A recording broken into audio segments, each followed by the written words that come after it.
Let's get some prize picks in today, guys. Last night was an interesting one because, as you saw in last night's video, I just kept getting bumps on every player I was going over. I believe I was going over 3 different players in that video, and they all got bumped. Then I uploaded a video, and players were still bumped. So Altuve was one of these examples. I had him on the under 1.5 total bases. He was off the board by the time my video even got up. So if you guys did tail, these 2 guys were still on the board. Kelly Oubre, Kyle Lowry, and Alvarez was also still on the board. So you could have got those 3 guys. And I even left a comment on last night's video. I said Altuve and Hart are gone as I was uploading. To replace Altuve, use Dubon on his under 1.5 hits, runs plus RBIs.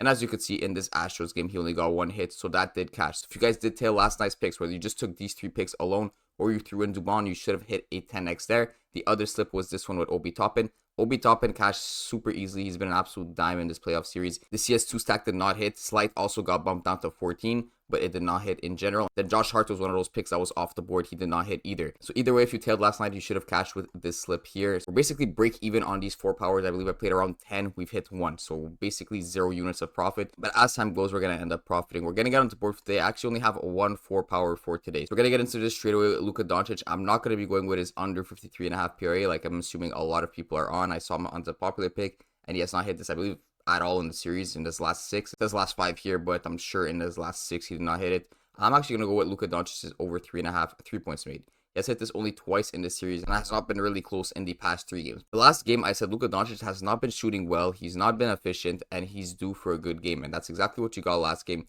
He didn't hit it with the threes, but he hit his over 33.5 points. I believe it was the first time in the series that he hit it. Now it's down to 33 points. The reason I'm liking the threes is because he did revert on those 2-point field goals. He did shoot pretty efficiently last game, but from the 3-point line, he's still shooting quite terribly. So you can see last game, 2 of 8, 1 of 9, 3 of 13, 5 of 14, and 4 of 12 in each game of the series. I added up all the attempts and all the 3 points made, and he's only shooting 27% from the 3-point line. Now, as I said the last time I took Doncic, this has to sort of revert. He basically has to have a good game where he reverts the averages back to that 37% mark that he's been shooting throughout the season. At home, you could see he shot about 37% from 3, and then away he shoots actually better at 39.3%. Of course, tonight they are at home. It's a closeout game, and I think tonight could be the night where he has one of those shine out Luka Doncic games where he's dropping 40 plus points. He's been well below average throughout the series and not shooting well from that 3-point line. If he has one good 3-point game, he's dropping 40 plus points, and I think tonight could be that night. But obviously none of this matters if the sports books do not agree. So if you go over to Luka Doncic on the sports books, you're going to see slight juice towards the over here at minus 120, and I checked on Pinnacle, he's even more juice around like minus 130-ish. Luka Doncic threes, I think, is a good spot for tonight. He has not hit this in the past 3 games. He's due for that mean reversion and finally hitting that over 3.5 3 points made. So that is the next prop is going to be a steals prop. We're going to go with Donovan Mitchell on his over 1.5 steals. He has hit this 4 out of 6 times in this series, and honestly, what this really relies on is just Banchero turning the ball over. He has been an absolute turnover machine. We're going to look into it a little bit deeper. See 5 turnovers here, 4 turnovers here,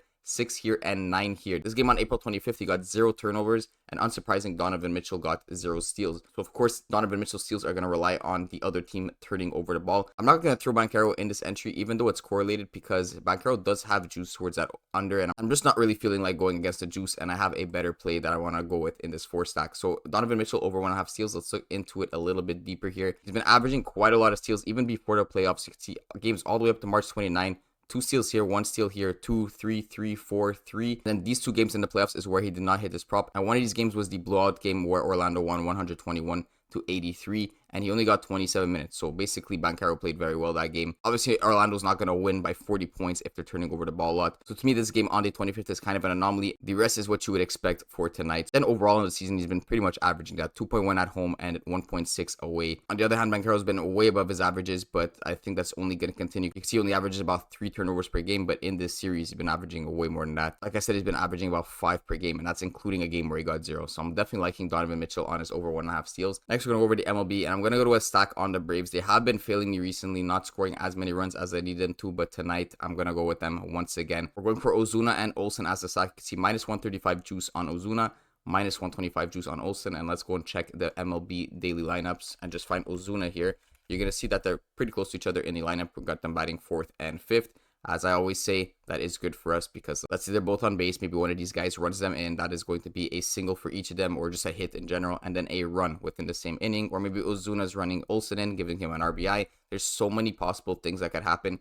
for these two guys to hit in the same inning. Again, when the Braves are doing well, they're going to get through more batters, giving these two guys more opportunities to get more hits. So it's a pretty simple concept there. Along with the juice, we're going to go etch these guys in as the last two, and we're going to lock this entry in. So Ozuna on the 1.5 hits, runs, RBIs, as well as Olsen on the over 1.5 hits, runs, RBIs. So going Doncic threes, Mitchell steals, Ozuna and Olsen on their hits, runs, RBIs. Let's lock this in.